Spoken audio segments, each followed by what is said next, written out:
Oi, gente, bom dia. Vocês estão me ouvindo? Me deem um alô, apareçam.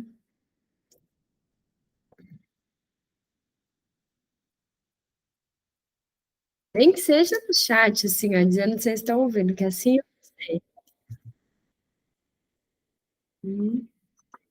Olha só, Tami, oi, Tami, bom dia. Bom dia, estamos ouvindo sim, Bru. Ai, obrigada. E eu sei, porque esse Meet, gente, vocês sabem, né, que ele perde o som lá, e aí eu nunca sei se realmente tá ou se não tá.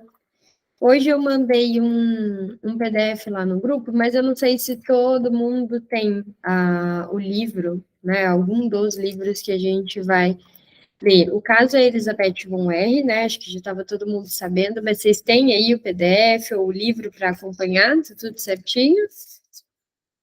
Sim? Então, beleza. Deixa eu abrir aqui o chat para ver. Aqui no meu é página 161. Vocês vejam aí. Então vamos lá, vamos começar?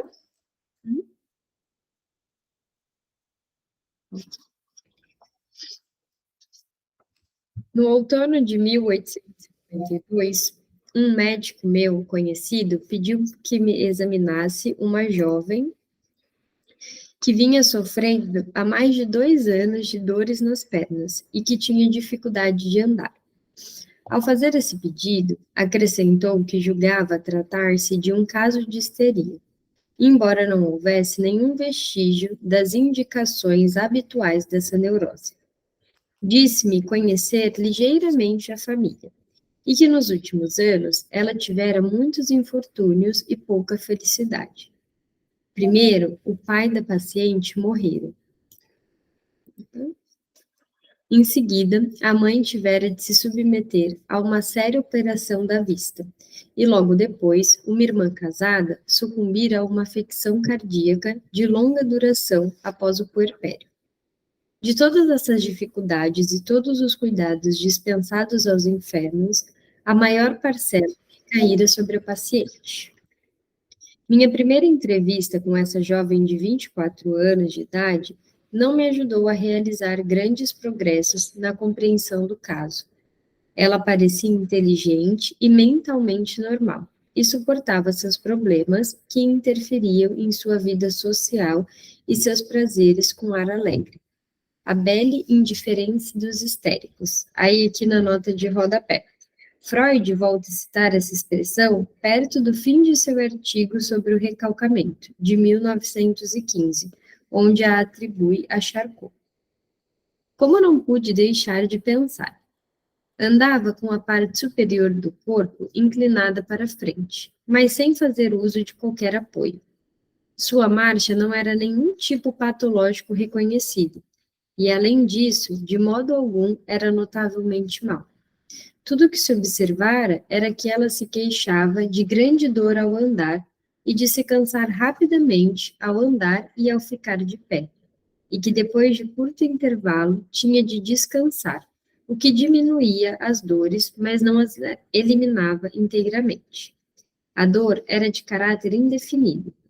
Depreendi que era algo da natureza de uma fadiga dolorosa, uma área bastante grande e mal definida da superfície anterior da coxa direita era indicada como foco das dores, a partir da qual elas se irradiavam com mais frequência e onde atingiam sua maior intensidade. Nessa região, a pele e os músculos eram também particularmente sensíveis a beliscões, peraí, à pressão e aos beliscões, embora uma picada de agulha provocasse, quando muito, certa dose de indiferença. A hiperalgia da pele e dos músculos não se restringia a essa região, mas podia ser observada mais ou menos em toda a extensão das duas pernas. Os músculos eram, talvez, ainda mais sensíveis à dor do que a pele. Mas não havia dúvida de que as coxas eram as partes mais sensíveis a essas duas espécies de dor. A força motora das pernas não podia ser qualificada de pequena, e os reflexos eram de intensidade média.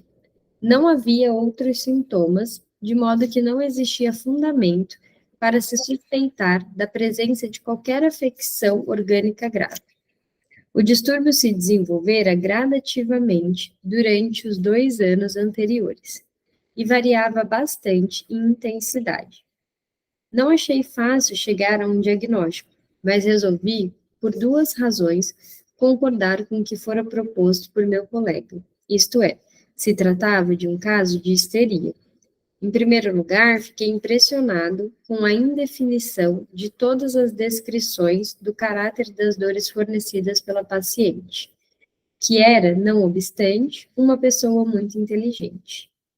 Um paciente que sofra de dores orgânicas, a menos que além disso seja neurótico, as descrevera de forma definida e calma.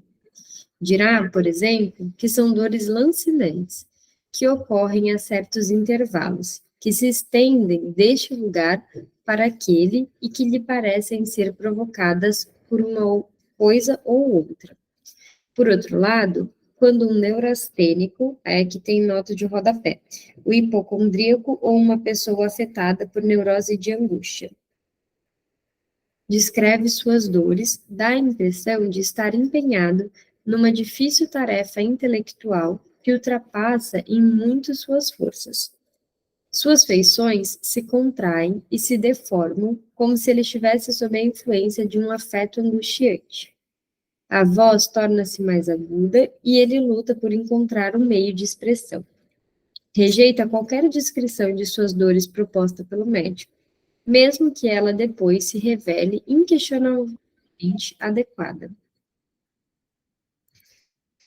Percebe-se que ele é da opinião de que a linguagem é pobre demais para que ele encontre palavras para descrever suas sensações, e de que essas sensações são algo único, até então desconhecido, do que seria inteiramente impossível dar uma descrição completa.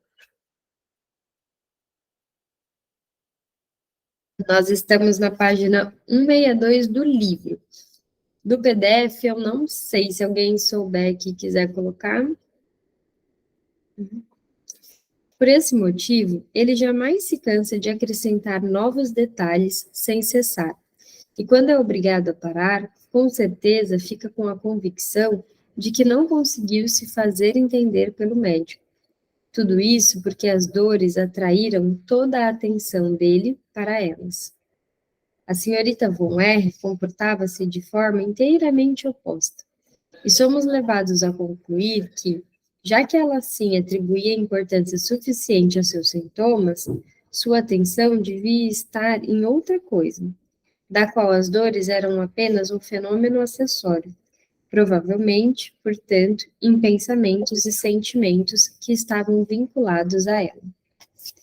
Mas existe um segundo fator, que é ainda mais decisivamente favorável a essa opinião sobre as dores.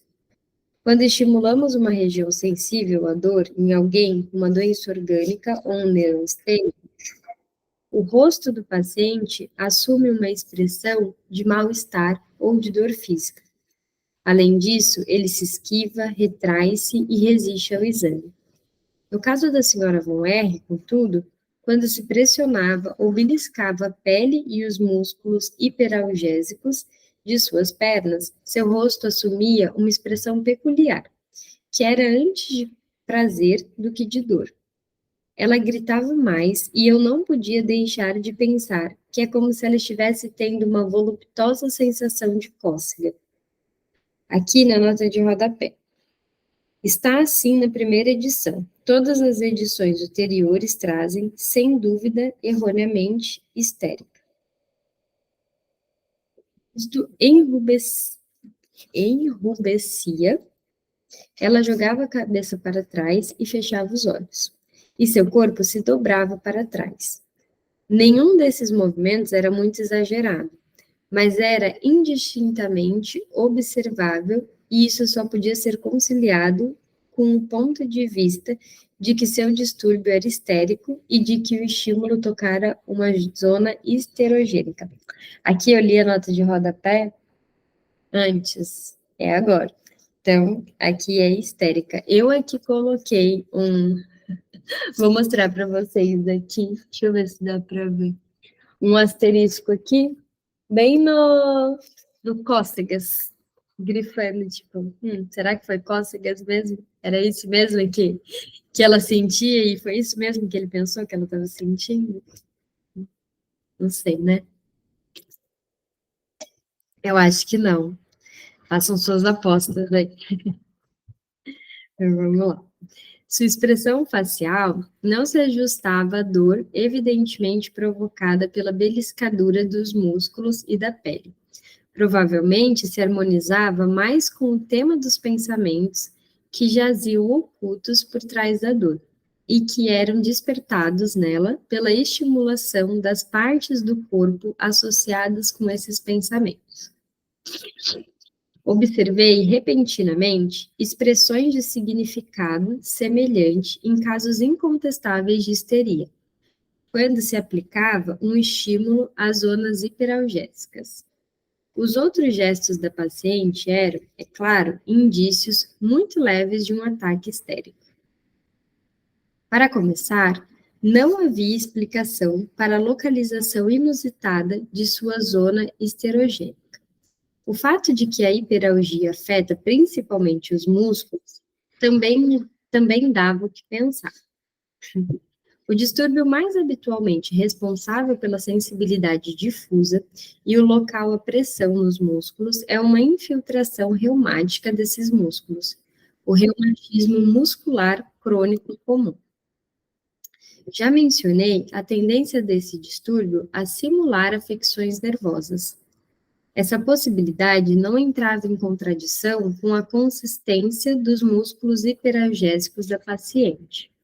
Havia numerosas fibras endurecidas na substância muscular, e estas pareciam ser especialmente sensíveis. Assim, era provável que uma alteração muscular orgânica da espécie indicada estivesse presente e que a neurose se houvesse ligado a ela, fazendo-a parecer exageradamente importante. O tratamento prosseguiu na suposição de que o distúrbio fosse dessa espécie mista. Recomendamos a continuação da massagem e a faradização sistemática dos músculos sensíveis, independente da dor resultante. E reservei para mim o tratamento das pernas com correntes elétricas de alta tensão, a fim de poder manter-me em contato com a paciente. Sua pergunta quanto a se deveria forçar-se a andar foi respondida com um incisivo sim. Dessa maneira, promovemos uma ligeira melhora. Em especial, ela parecia gostar muito dos choques dolorosos produzidos pelo aparelho de alta tensão. E quanto mais forte estes eram, mais parecia afastar suas próprias dores para um segundo plano. Entre mentes, meu colega preparava o terreno para o tratamento psíquico. E quando, após 4 semanas de meu pretenso tratamento, propus a ela outro método e lhe dei algumas explicações sobre seu processamento e modo de ação. Obtive rápida compreensão e pouca resistência. A tarefa em que me empenhei veio a ser, entretanto, uma das mais árduas que já empreendi, e a dificuldade de fazer um relato dela é comparável, além disso, às dificuldades que tive então de superar. Também, em muito tempo, fui incapaz de apreender a conexão entre os fatos de sua doença e seus sintomas reais, que, não obstante, deveriam ter sido causados e determinados por aquele conjunto de experiências. Quando se inicia um tratamento catártico dessa natureza, a primeira pergunta que se faz é se a própria paciente tem consciência da origem e da causa precipitante da sua doença. Em caso afirmativo, não se faz necessário nenhuma técnica especial para permitir-lhe reproduzir a história de sua doença.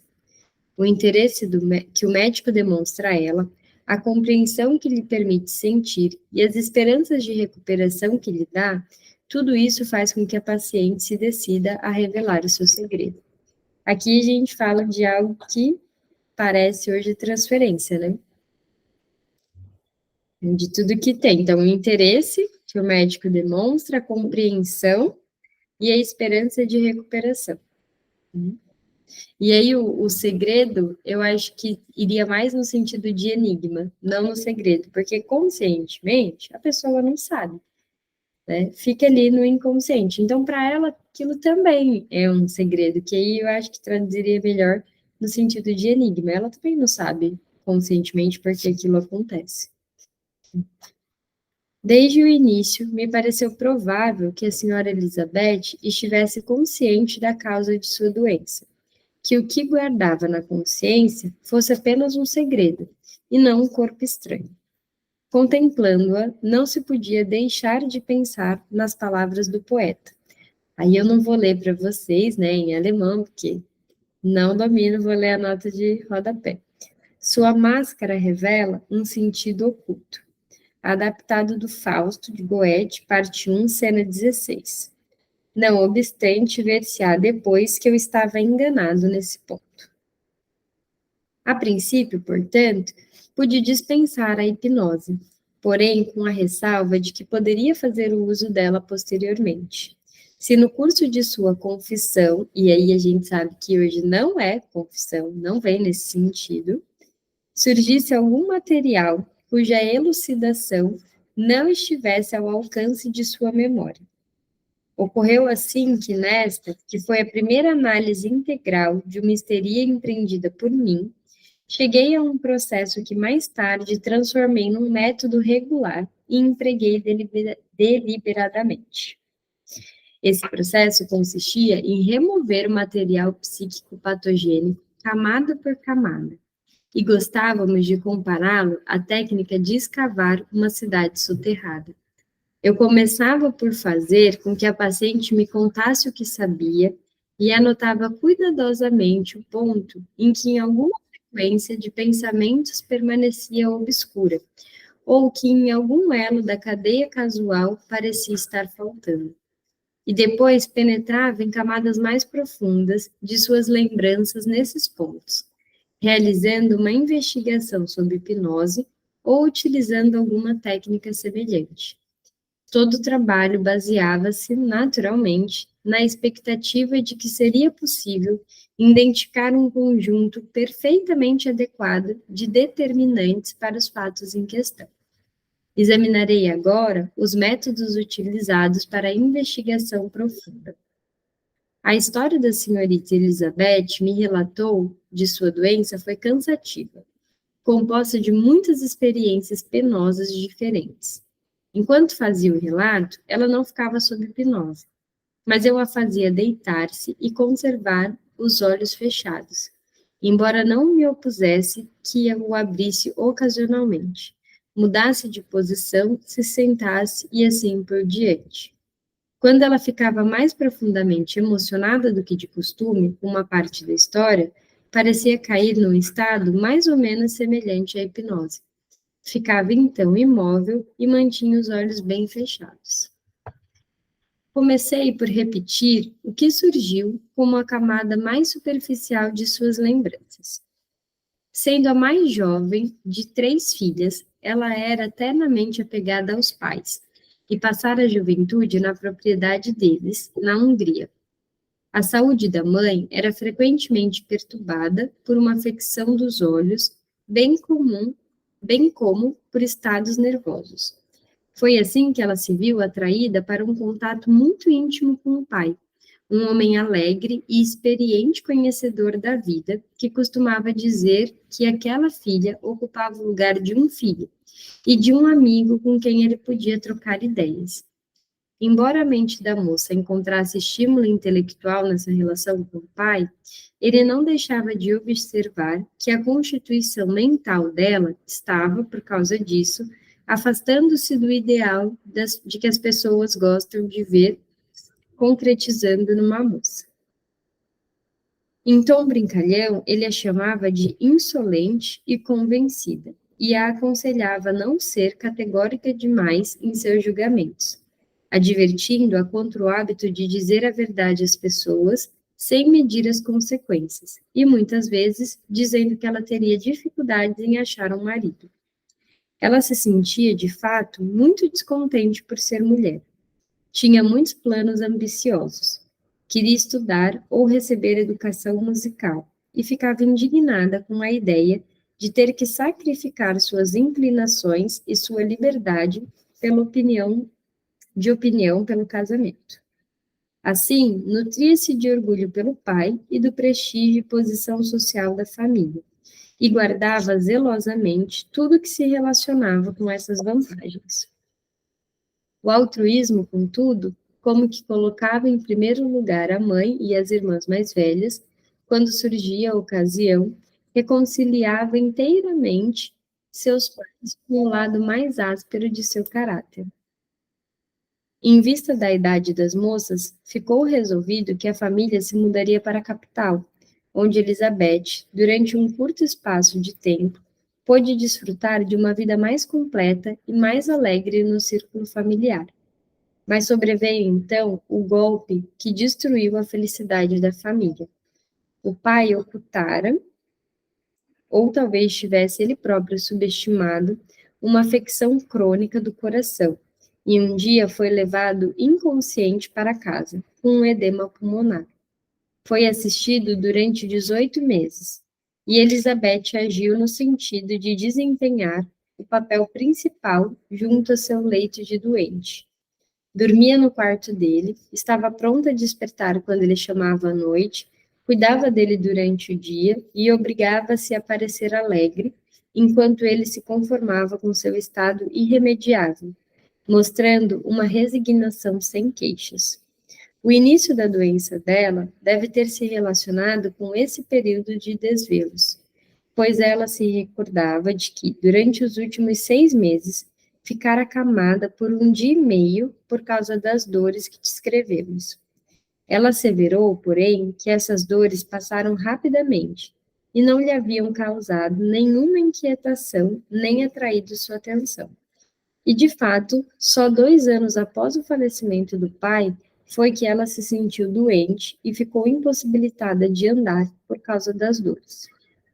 A lacuna causada na vida dessa família de 4 mulheres pela morte do pai, seu isolamento social, a interrupção de tantas relações que prometiam trazer-lhe interesse e diversão, a saúde precária da mãe, que então se tornou mais acentuada, tudo isso lançou uma sombra sobre o estado de espírito da paciente. Mas, ao mesmo tempo, despertou-lhe um vivo desejo de que sua família logo pudesse encontrar algo para substituir a felicidade perdida, levando-a a concentrar toda a sua afeição e cuidado na mãe que ainda vivia. Quando o ano de luto havia passado, sua irmã mais velha casou-se com um homem bem dotado e dinâmico. Ele ocupava a posição de responsabilidade e sua capacidade intelectual parecia prometer-lhe um grande futuro. Mas para com os conhecidos mais íntimos, ele exibia uma sensibilidade mórbida e uma insistência egoísta em suas excentricidades. E foi o primeiro do círculo da família a ousar demonstrar falta de consideração pela velha senhora. Isso foi demais para Elizabeth. Ela se sentiu convocada a empreender uma luta contra o cunhado, sempre que ele lhe dava oportunidade para isso, enquanto as outras mulheres não levavam a sério as explosões temperamentais dele. Foi um desapontamento penoso para ela ver assim interrompida a reconstrução da antiga felicidade da família. E ela não conseguia perdoar a irmã pela complacência feminina com que esta sempre evitava tomar partido. Deixa eu ver aqui que mandaram. Gabi, a gente está na página 167. Elizabeth reteve na memória inúmeras cenas ligadas a isso, envolvendo queixas parcialmente não verbalizadas contra seu primeiro cunhado. Mas sua principal recriminação a ele continuava a prender-se ao fato de, em nome de uma possível promoção, ele ter se mudado com sua pequena família para uma remota cidade da Áustria, e assim ter ajudado a aumentar o isolamento da mãe. Nessa ocasião, Elizabeth sentiu de maneira intensa seu desamparo, sua incapacidade de proporcionar à mãe um substituto pela felicidade que perdera e a impossibilidade de levar a cabo a intenção que tivera quando da morte do pai. O casamento da segunda irmã pareceu prometer um futuro mais brilhante para a família, pois o segundo cunhado, embora menos bem dotado intelectualmente, era do agrado daquelas mulheres cultas, educado por fora, como acontecera com elas, para ter consideração pelos outros. Seu comportamento reconciliou Elizabeth com a instituição do matrimônio e com a ideia dos sacrifícios que este implicava. Além disso, o segundo casal permaneceu morando perto da mãe, e o filho que tiveram tornou-se o predileto de Elizabeth. Infelizmente, outro acontecimento veio a lançar uma sombra sobre o ano em que a criança nasceu. O tratamento do problema de vista da mãe exigiu que ela permanecesse num quarto escuro por várias semanas, durante as quais Elizabeth ficou com ela. Uma operação foi considerada inevitável. A agitação diante dessa perspectiva coincidiu com os preparativos para a mudança do primeiro cunhado. Finalmente, a mãe saiu-se bem da operação que foi realizada por mão de mestre. As 3 famílias se reuniram numa estação de veraneio e esperou-se que Elizabeth, que ficara exausta com as ansiedades dos últimos meses, se recuperasse inteiramente durante o que seria o primeiro período de libertação dos pesares e temores a ser desfrutado pela família desde a morte do pai. Foi precisamente durante essas férias, contudo, que as dores e a fraqueza locomotora de Elizabeth começaram. Ela estivera mais ou menos cônscia das dores por um curto período, mas elas sobrevieram com violência, pela primeira vez, depois de ela ter tomado banho quente na pequena estação de águas. Alguns dias antes, ela saíra para dar um longo passeio, na verdade, uma caminhada que durou meio-dia, o qual eles relacionaram com o aparecimento das dores, de modo que foi difícil adotar, do ponto de vista de que Elizabeth primeiro ficara cansada demais e, em seguida, se resfriara. A partir dessa época, Elizabeth foi a inválida da família. E aí, pela primeira vez, parece que tem uma troca, né? Nesse sentido, de agora ela passa de a que cuida para quem precisa ser cuidado. Foi aconselhada pelo médico a dedicar o resto do mesmo verão a um período de tratamento hidropático em Gasten, nos Alpes austríacos, e viajou para lá com a mãe. Mas foi então que surgiu uma nova preocupação. A segunda irmã ficara grávida novamente, e as notícias de seu estado eram extremamente desfavoráveis, de modo que, a custo, pôde decidir-se ir para Gasten. Ela e a mãe mal tinham passado 15 dias lá quando foram chamadas de volta pelas notícias de que a irmã se achava acamada e em estado gravíssimo. Seguiu-se uma viagem angustiante, durante a qual Elizabeth foi atormentada não só pelas dores, como também pelas expectativas sombrias. Quando as duas chegaram à estação, houve sinais que as levaram a temer o pior. E ao entrarem no quarto da doente, tiveram certeza de que haviam chegado tarde demais para se despedirem de uma pessoa viva.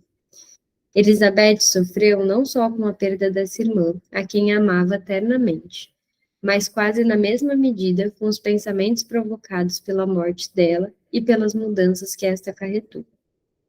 A irmã sucumbira a uma doença cardíaca que fora agravada pela gravidez. Surgiu então a ideia de que a doença do coração fora herdada pelo lado paterno da família.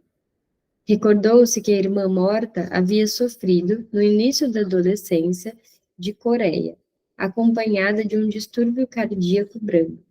A família culpou a si própria e os médicos por terem permitido o casamento, e foi impossível poupar o infeliz do viúvo da acusação de ter posto em perigo a saúde da esposa, ao provocar 2 gestações em sucessão imediata.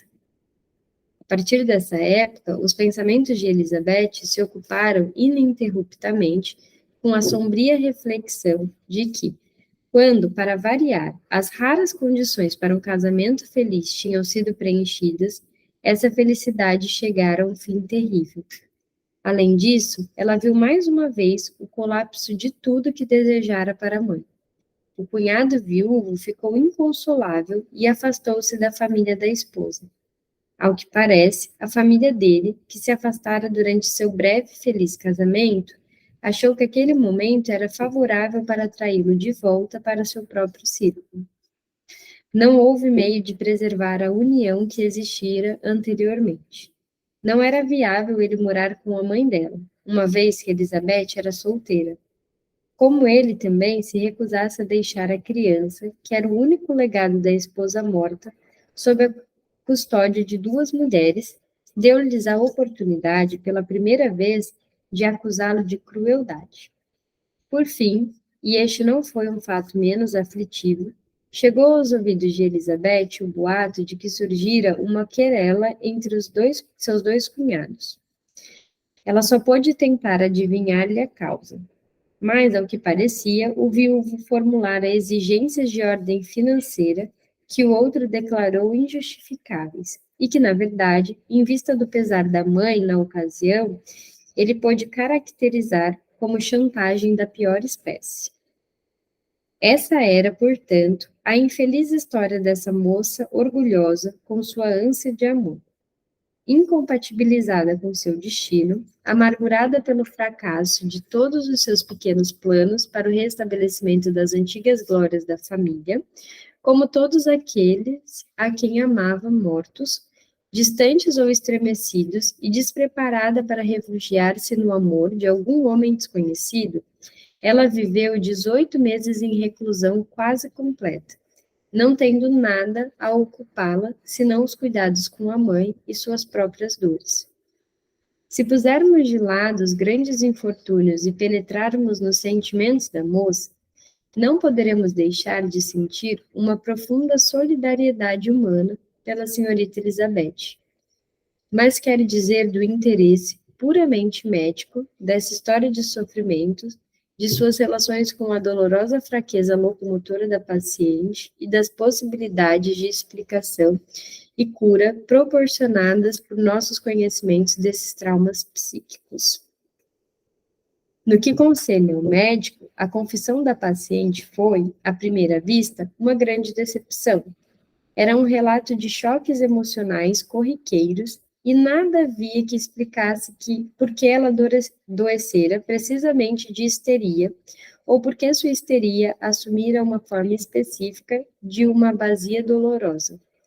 O relato não esclarecia nem as causas, nem a determinação específica de histeria. Talvez pudesse presumir que a paciente havia estabelecido uma associação entre suas impressões mentais dolorosas e as dores corporais que, por acaso, estava experimentando na mesma época, e que agora, em sua vida de lembranças, estivesse usando suas sensações físicas como símbolo das mentais. Mas restava explicar quais teriam sido seus motivos para fazer tal substituição, e em que momento ele ocorreu. Essas perguntas, aliás, não eram do tipo que os médicos tinham por hábito formular. Em geral, nós nos contentávamos com a afirmação de que um paciente era constitucionalmente histérico e sujeito a desenvolver sintomas histéricos sob a pressão de excitações intensas de qualquer natureza. Aquela confissão parecia oferecer ainda menos ajuda para a cura de sua doença do que para sua explicação. Não era fácil verificar que tipo de influência benéfica a senhorita Elizabeth poderia obter da recapitulação da história de seus sofrimentos de anos recentes, com os quais todos os membros da sua família estavam acostumados, para um estranho que a ouvia com solidariedade apenas moderada. Nem havia qualquer sinal de que a confissão produzisse um efeito curativo dessa espécie. Durante esse primeiro período de tratamento, ela nunca deixou de repetir que ainda se sentia doente e que suas dores continuavam intensas como sempre.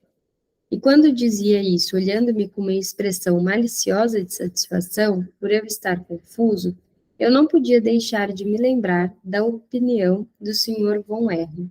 sobre sua filha predileta, que era muitas vezes insolente e convencida, mas eu era obrigado a admitir que ela estava certa.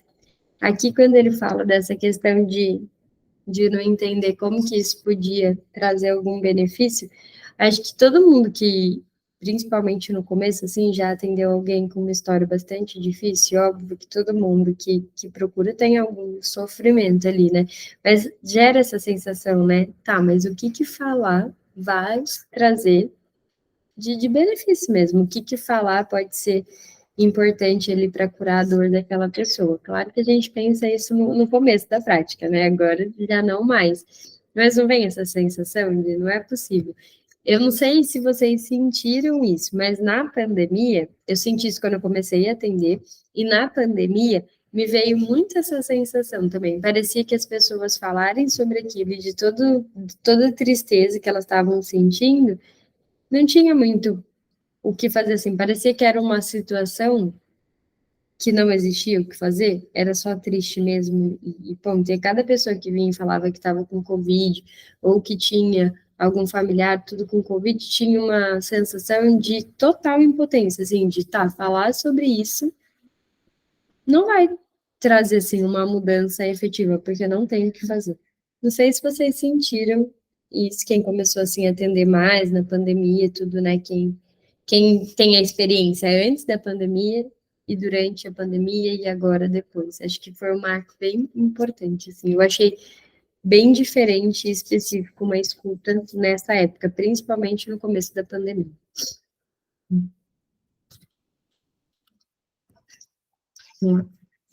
Se eu tivesse, deixa eu ver o que a Gabi colocou. No começo parece que nada vai ser o suficiente diante de tanto sofrimento mesmo. Fico pensando nesses casos de histeria. São sempre histórias com muitas tragédias e parece que o corpo é a única saída. Sim, realmente.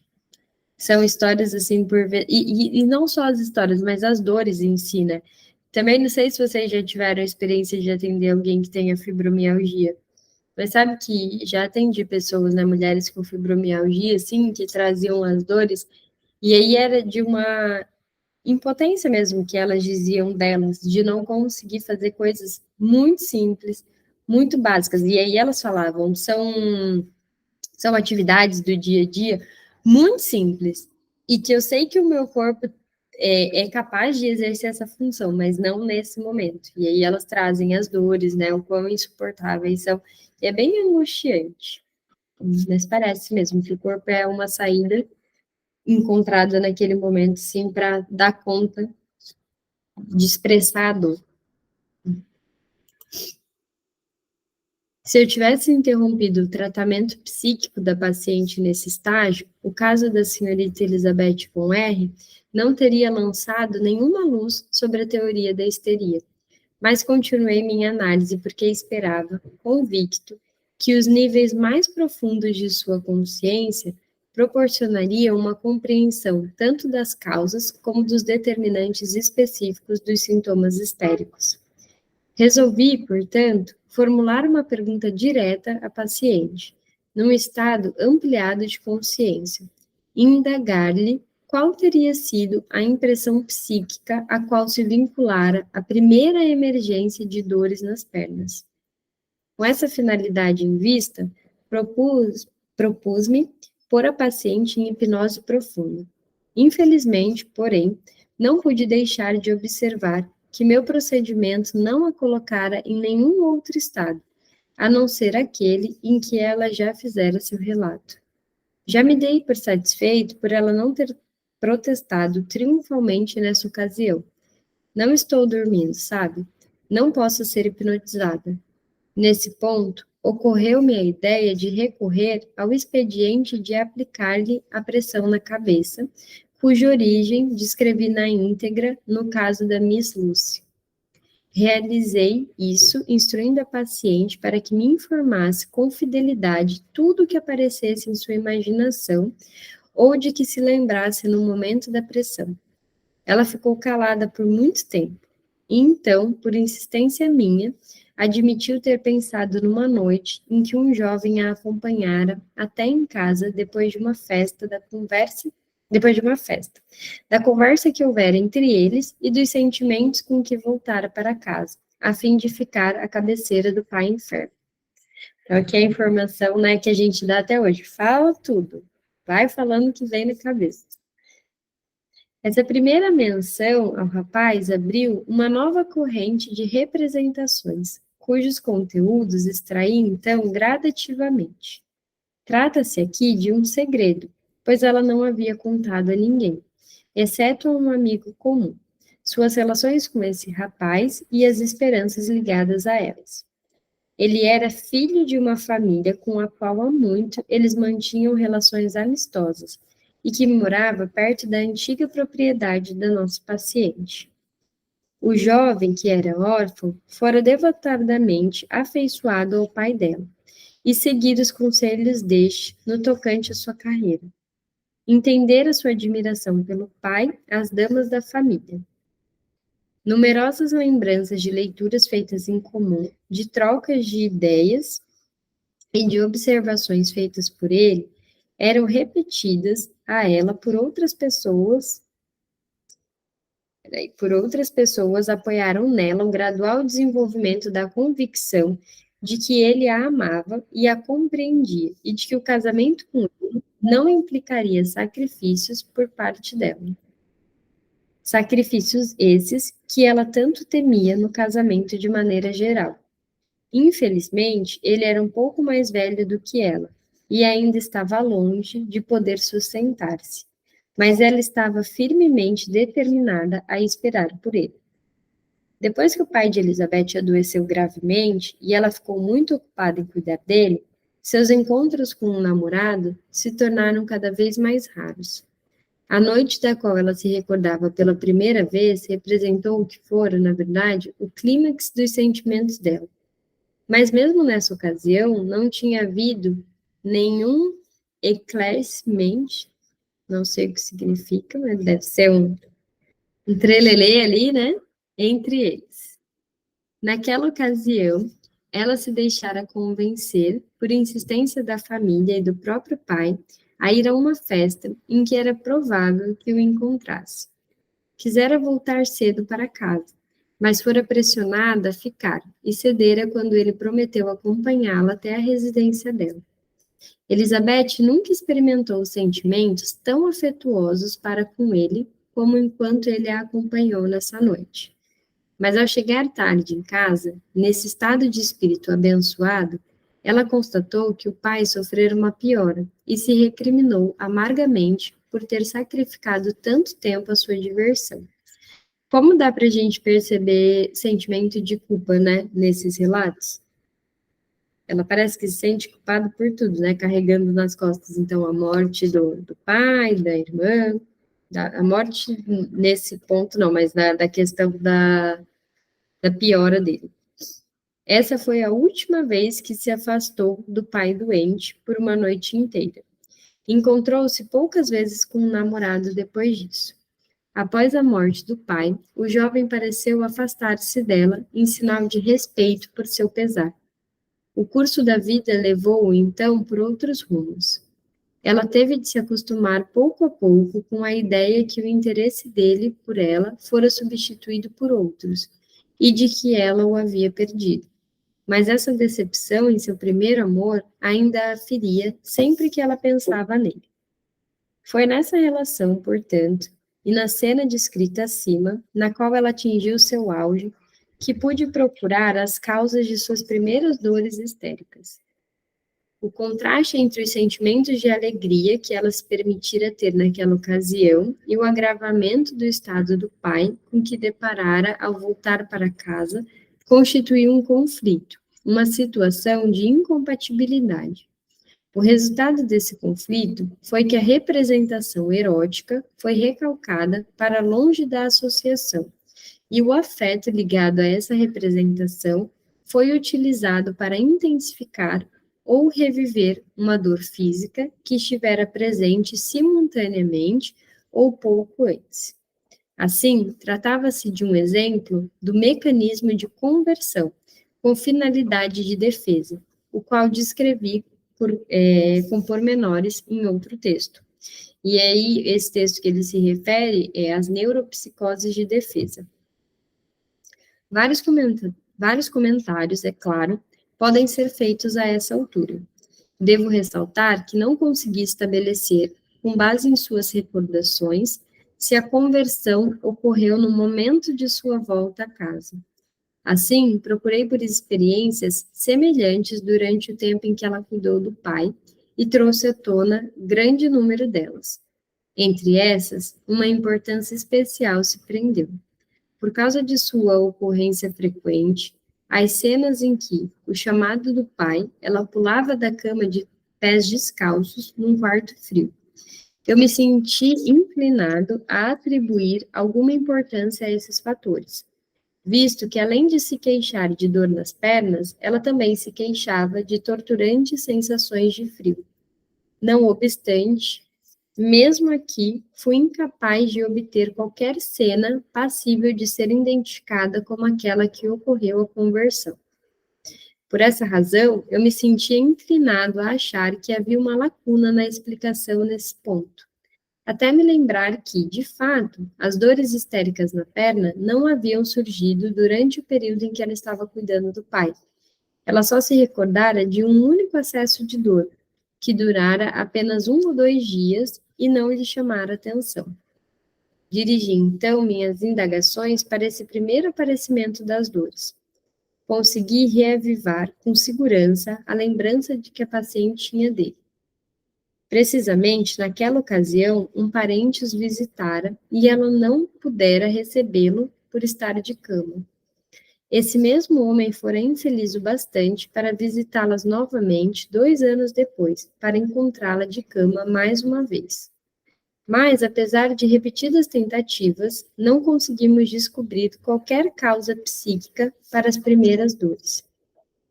Julguei seguro presumir que, de fato, elas haviam surgido sem nenhuma causa psíquica e eram uma afecção reumática branda.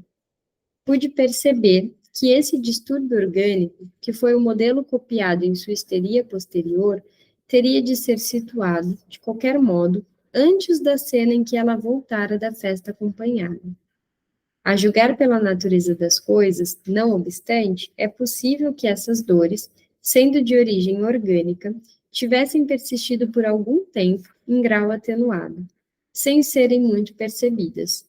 A obscuridade, devido ao fato de que a análise apontava para uma ocorrência de conversão de excitação psíquica em dor física, embora essa dor certamente não fosse percebida na ocasião em questão ou relembrada em época posterior, esse é um problema que espero solucionar mais tarde, com base em outras considerações e em exemplos anteriores. Em exemplos posteriores. Aqui, nota de rodapé. Não posso excluir a possibilidade, embora não possa provar o fato de que essas dores, que afetavam principalmente as coxas, fossem de natureza neurastênica. Agora, deixa eu ver aqui como que a gente está. Como ainda tem muito texto antes de ter uma pausa, que aí vai ter a discussão, eu acho que dá para a gente parar nesse ponto, para ter lógica ali com o próximo que a gente vai começar. E aí a gente para aqui e volta na descoberta ali da razão da primeira conversão. Pode ser? Aqui no livro está na página 172. Veja se vocês conseguem se achar aí. Deixa eu deixar anotado aqui.